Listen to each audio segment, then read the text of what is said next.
What's going on, everybody? Welcome to my Arrow episode 6 review. Now, this episode wasn't full of the most amazing moments, but you know what? They've been killing it for the past 5, so I'm not even gonna hold it against them. It was still a good episode, and it did have its awesome fine points, and that's exactly what we're gonna talk about today. Let's get started. Let's start the episode exactly how I'm probably gonna end the episode, talking about Prometheus. We all know that Prometheus is going around the city trying to call Oliver out. He's killing random people, and they're not actually random. But they don't know that yet, so shh, don't tell him. He goes around killing people in the city, and Oliver's trying to figure out exactly what the pattern is between everyone he's killing.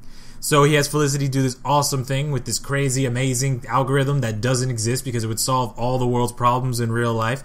And they find out something incredibly interesting, that the last 3 people he's killed, their names are actually anagrams for people in the book. And if you don't know what the book is, why are you watching season 5? There's 4 other seasons that you could be watching. I'm just saying, especially season 1, but that's neither here nor there. The book has not been used since season 1, and it is awesome that Prometheus knows what the book is. He has access to a book if he's using other people as anagrams. So clearly Prometheus is someone that Oliver has to know, or somebody that he did know, which is why I think it might be Tommy, but it's probably not Tommy because they wouldn't. I don't get what I want, so it's probably not Tommy. But either way, this is actually a great thing for the episode because now that they know it's about the list, the team finds out.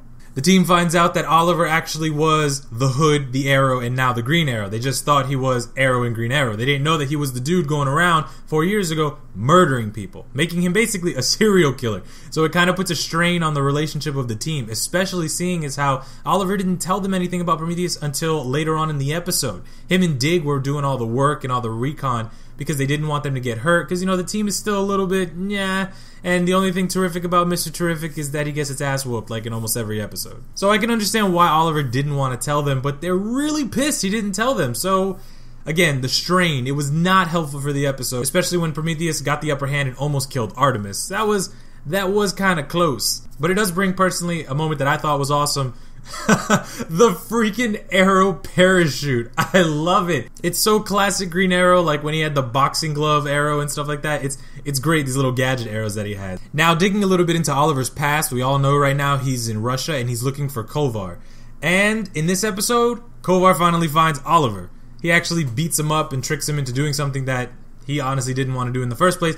And then he ties him up, and then boom, what do you know? Kovar's there telling him some crazy Russian story, and there's this, and there's that, and in Russia you do this.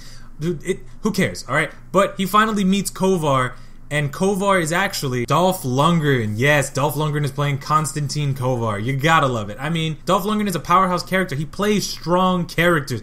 And here he's playing Konstantin Kovar. You know, the only person, I was gonna say stupid, but you know what? Brave and strong enough to take on the Bratva. So you know that he's gonna have some crazy twist with Oliver later on in the series. Maybe he even knows Prometheus. Fucking, I don't know. They always do this crazy thing where that year on the islands somehow coincides with that season on the show.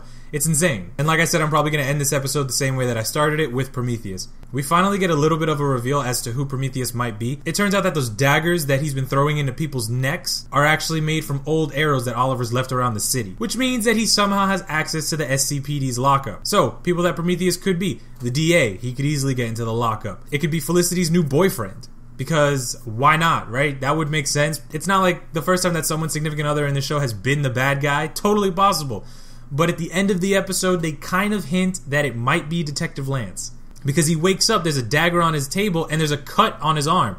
Now, I don't want to say it's Quentin Lance, because he has, there's just no, this is their way to like, oh my god, it's going to be Quentin Lance. No, it's not going to be Quentin Lance. I do not believe that, okay? You don't black out from drinking, and then all of a sudden you have insane martial arts skills, and you know how to have master archery skills, and then you've learned this amazing way to create some voice modulation device to make you sound terrifying as fuck, okay? If people blacked out from drinking all the time, and then they just had insane athletic Olympic level abilities, everybody would be blackout drunk. There wouldn't be Alcoholics Anonymous. It'd be like awesome alcoholics, and then they'd go there every week to talk about the badass shit that they don't remember doing, but someone recorded it on their phone, and they're like, yeah, no, that was me, I totally did that, I totally flipped out of a window and then grappling hooked onto a building, and then I ziplined into somewhere, blah blah blah. That everybody would be alcoholics if that's how that works. So it's not Quentin Lance.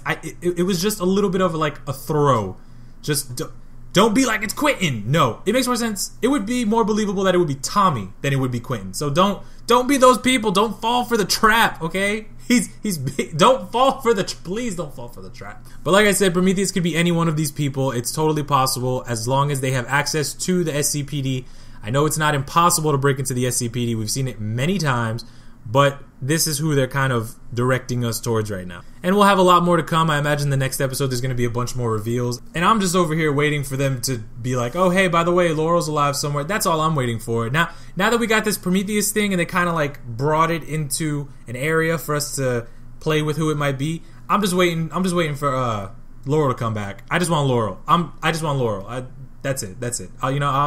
I'll be cool with anything else. Let me know what you guys think in the comment section below, and let me know any theories that you guys might have about this episode and upcoming episodes for the rest of the season. Thank you guys for watching, and I will see you guys later. Goodbye.